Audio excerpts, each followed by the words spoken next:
Chapter 7. Pinihit ni Tyrone ang knob ng shower hanggang sa masagad yun. The cold water blasting at him seemed to have no effect.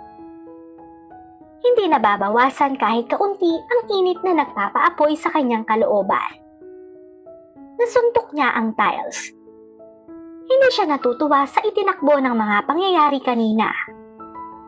He almost lost control over himself. At siya ang tipo ng tao na ipinagmamalaki ang pagkakaroon niya ng mahigpit na kontrol sa kanyang sarili. Itinapat niya ang kanyang mukha sa sumasagitsit na tubig.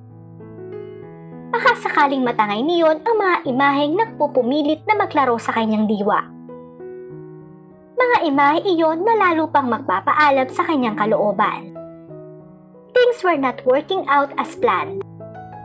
Hindi niya inasahan na magkakaroon ng ganoong epekto si Syra sa kanya. Nakakasagabal ang epekto nitong iyon sa trabaho niya. Maybe he should just give up. Ibigay na lang kaya niya rito ang mana rito ni Don Anastasio. She was the old man's granddaughter anyway, the legitimate heir. Pero hindi yata niya maatim na basta na lang gawin iyon. Pahiwatig yun ng katamaran, ng kahinaan ng loob. Hindi siya ang tipo ng taong basta sumusuko. There was a job that needed to be done, and he damn well would do it. He should just keep a lid on his libido. Gustong nakalabas siya ng banyo nang marinig niyang tumutunog ang cellphone niya. Hi there, it's late. Masuyong bungad niya sa tumatawag na si Isa. But you're still wide awake, jogging from the sound of your voice. It's make me wonder what you're doing. Anito. I just took a shower. Sagot niya. Alone? Of course. Lihim na napaungol siya. A very titillating scene flashed through his imagination. Nagsa-shower siya, pero hindi mag-isa. Syra was with him. I miss you. Anito sa naglalambing na tinig. I miss you too. Ganti niya. You sure sound like it? Mukhang nahalata nito na wala sa loob niya ang kanyang sinabi. Ano ka ba naman? Siyempre, namimiss kita. Totoo yun. Then, come see me. Or let me go see you. Not yet, but I'm almost done with my job. Noon mo pa sinasabi yun. Things are taking a bit longer than I had anticipated. I'm getting restless. Please be patient. Pahinuhod niya rito. Pakibilisan mo naman. I hate having my love life put on hold. Bihira na nga lang akong magkaroon ng mahaba-habang oras, hindi pa tayo magkakasama. I'll do my best. Pangako niya. Maybe this would remind you of what you're missing. She proceeded to tell him what she planned to do when they saw each other again. Naughty things designed to tire up his imagination. He should be a rose. Pero hindi ganoon ang naramdaman niya. Parang naiinip pa siya. Nakahinga siya ng maluwag nang magpaalam na ito. Ilang sandali siyang napatulala nang matapos ang pag-uusap nila ng katipan. Hindi niya masasabing mahal niya si Isa. Pero iniisip niya noon na baka kailangan lang niya ng kaunting panahon para mauwi roon ang nadarama niya. Masaya naman sila kapag magkasama. What they had was a comfortable relationship. Hindi iyon nakakasakal. Hindi rin nakakagulo ng isip at kalooban. They were happy when they were together. Kapag magkalayo naman sila ay kayang-kaya nilang ituon ang buong atensyon nila sa kanilang ginagawa. Bakit ngayon ay kwene-question niya ang nadarama para dito? Hindi niya gustong pasakitan pa ang ulo niya sa kakaisip ng kasagutan. Na baka hindi rin naman niya ikatuwa, kaya itinuon na lang niya ang pansin niya sa pagbibihis. Nakapag-shower na si Syra at pahiga na sana siya sa kama nang tumunog ang cellphone niya. Si Benji ang tumatawag. Saglit na naisip niya na wag nang sagutin yon. Pero pinilit niya ang sarili na pindutin na ang button. "Hi there!" Bati nito. "Hi!" Matamlay na sagot niya. "Galit ka pa ba sa akin?" Anito. "Dapat ba akong matuwa?" Ganti niya. "I'm sorry, okay? I guess I lost my mind there. How's your foot, by the way?" "Okay na. Nandyan pa rin ba yung driver mo?"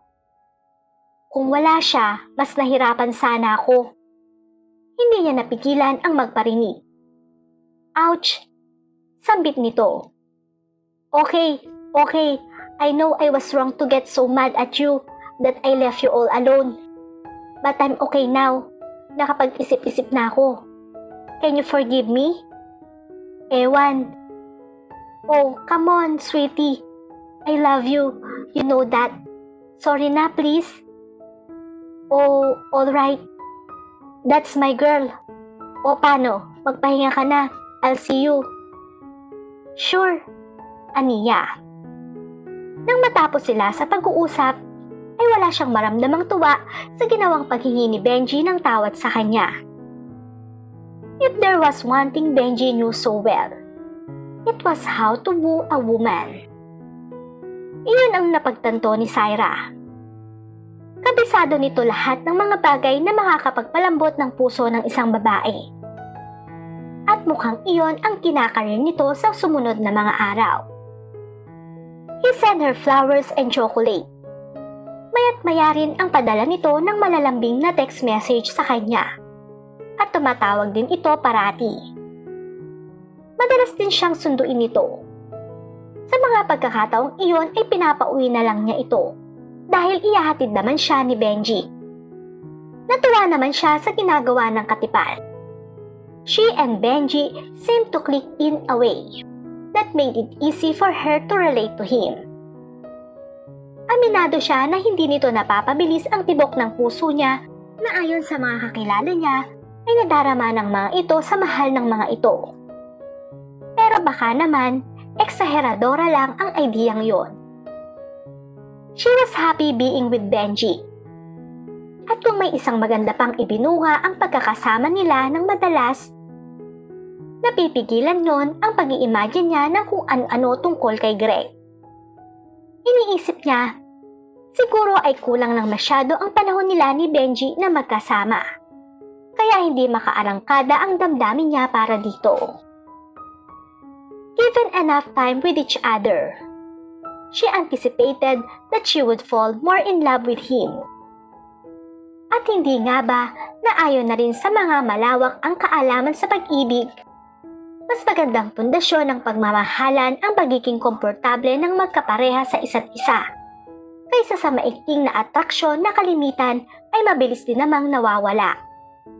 Ang problema lang talaga niya ay ang pagiging sobrang abala. Kaya nga ng Sabadong iyon ay natutuwa siya na wala siyang naka-schedule na trabaho. May usapan sila ni Benji na pupunta ito sa bahay niya at tatambay lang sila roon. Nagpahanda pa nga siya ng masasarap na pagkain kay Greg. By then again, Greg had become more than just her driver. Naging all-around handyman ito. Naipasya nga niya na dadagdagan na lang niya ang sahod nito dahil lagpas sa limitasyon ng tungkulin ng isang driver ang ginagawa nito.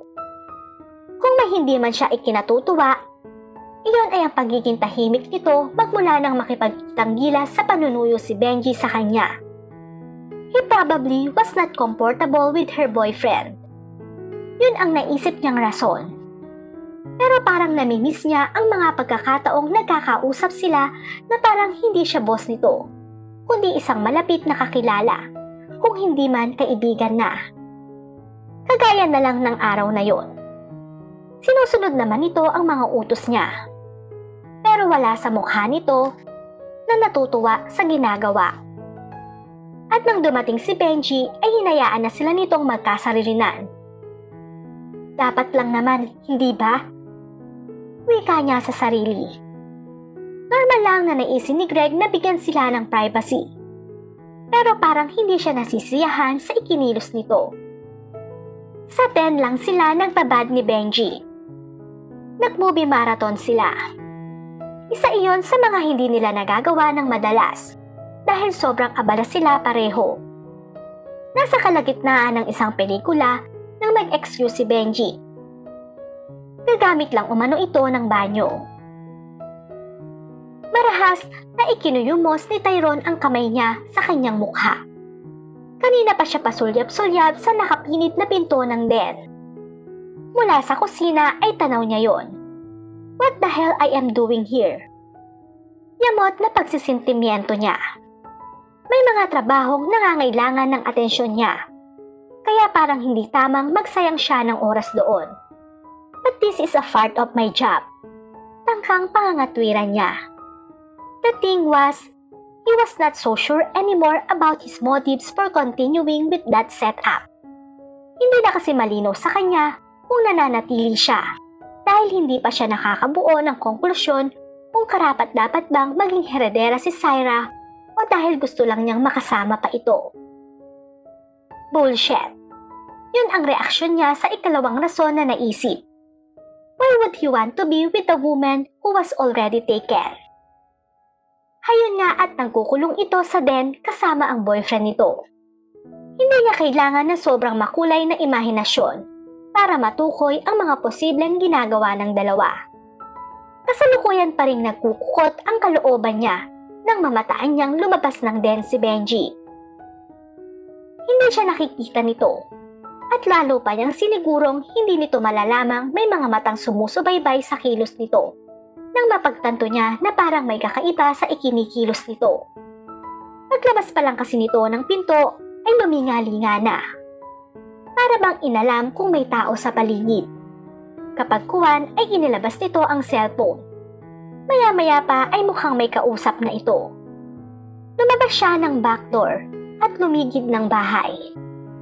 Hanggang sa nakatayo na siya sa bintanang malapit sa kinaroroonan ni Benji.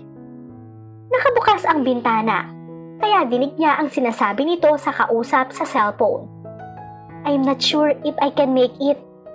Anito. I can leave just yet. Oh, come on, sweets. Don't be like that. Sabi nito pagkatapos saglit na matahimik. Nagpanting ang mga tenga niya. Did he just call whoever he was speaking with sweets? Bakit? I'll be there. Hindi ko lang matiyak ang oras. But I'll make it up to you. I promise. Waiting for me will be worth your while. Ilang matatamis na mga salita pa ang narinig niya na lumabas mula sa bibig nito. Bago nagpaalam sa kausap. The jerk. He was so mad he wanted to bash in the guy's face. Tinutu-time ba nito si Syra? Kailangan niyang makatiyak. Kaya nang umalis ito ay nagpaalam siya kay Syra na may bibilhin lang sa grocery. Sinundan niya si Benji. True enough, he saw Benji with another woman. Base pa lang sa pagsalubong ng babae rito, ay natukoy na agad niya na hindi nito kamag-anak o kaibigan ang babae. Inilabas niya ang kanyang cellphone. Gamit iyon, inunan niya ng larawan ang mga ito. Nagpasalamat siya at nadiskubre niya ang kara ng lalaki. Kahit isang komento ay walang lumalabas sa bibig ni Syra habang tinitingnan nito ang mga larawang nakuna ng cellphone ni Tyrone. Ipinaalam na agad niya rito ang dahilan kung bakit nagsinungaling siya rito na may bibilhin lang. There were tears in her eyes when she handed the cellphone back to him. That bastard! Usal nito. Hindi na niya napigilan ang sarili. She looked so vulnerable, so hurt that he felt this great urge to comfort her. Kinabig niya ito at isinandal ang ulo sa dibdib niya. Soon, she was sobbing so hard her whole body shook. He so wanted to tell her that everything would be alright. Pero ano ba ang basehan niya para sabihin yon? Her boyfriend was a jerk and she just discovered that. Siguro ay mas tamang hayaan na lang niyang mailabas nito ang sama ng loob. Pansamantala, ang tanging maibibigay niya rito ay ang kanyang simpatya. Kaya hinayaan niyang manatiling nakapaloob ito sa mga bisig niya. Pero unti-unti ay napagtanto niya na parang isang pagkakamali ang ginawa. Dahil unti-unti ay nararamdaman niya ang pagdaloy ng init sa kanyang mga kalamnan. He felt like one of the world's worst bastard for feeling that way. Nagdadalamhati na nga si Syra ay kung ano-anong kalokohan pa ang sumusuot sa kukote niya. But it was an involuntary reaction. Tangkang pangangatwiran niya. Hindi niya kontrolado yon. Ang tanging makokontrol niya ay ang magiging pasya niya kung paano pakikitunguhan ang nararamdaman niyang yon. He would resist the temptation, of course. Napakalaking kasalanan kung pagbibigyan niya ang hinihingi ng kanyang katawan. Halos walang mapagsidlan ang sama ng loob na nadarama ni Syra. Napakasakit palang matuklasan na niloko siya. Lalo at pinagkatiwalaan at minahal niya ang taong yon. She hated the thought that Benji made the fool out of her. At hindi niya masasabing baka nagkakamali lang ng hinala si Greg. O masyado lang nitong binigyan ng mali siya ang nakita. Pruweba ang mga larawang nakuna nito sa cellphone camera. Walang maipagkakamali sa mga tagpong yon. Hindi kilos ng magkaibigan, kahit gaano pa kalapit ang mga ito sa isa't isa. Ang mga eksenang nasa larawan. And to think, she really didn't have any idea that her boyfriend was fooling around. Ganun ba siya katanga? Unti-unti rin naman ay naipsam ang paninikip ng dibdib niya. Nakatulong ng malaki ang pag-alo ni Greg sa kanya. Ang problema lang, nang mahimasmasan siya ay tsaka niya nadama ang tila kakaibang tensyong nasa hangin. It was a delicious kind of tension. One that seemed to tickle her whole being. Ang pagkakapaloob niya sa mga bisig ni Greg ang dahilan. Natukoy agad niya. Dapat lang siguro na umalis na siya sa pagkakayakap dito. Pero parang bantulot siyang gawin yon. Being in his arms felt so well, she didn't want to end the moment just yet. But then again, simply being held by him didn't seem to be enough anymore. Pero ano pa ba ang gusto niya? Tiningnan niya ito, at iyon ang naging pagkakamali niya. Looking into his eyes triggered something inside her, and it unleashed a torrent of emotions she was not able to hold back. Hindi niya alam kung ito ay ganoon din ang nadama. Ang tanging alam niya ay palapit na ang mukha nito sa kanya. Even then, she made no move to evade him.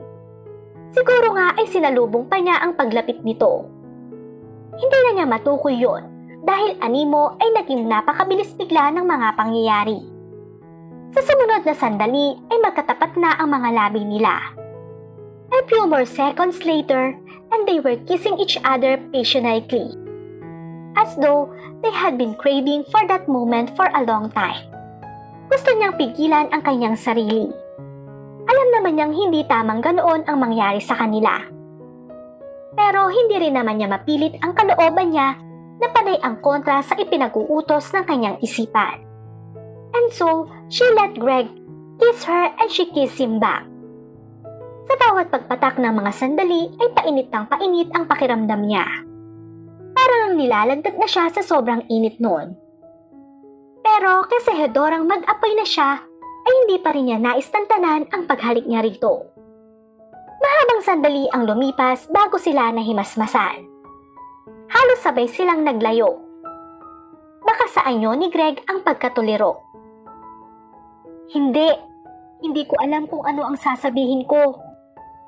Anito. Don't say anything. Maagap na tugon niya. I mean, it happened. Let's just let it go. Tumango ito. Thanks for letting me know about Benji. Naalala niyang sabihin. Hindi ko sinadyang saktan ka. Sabi nito. Alam ko yun. Tinapik pa niya ang pisngi nito. At saka niya ito iniwan na.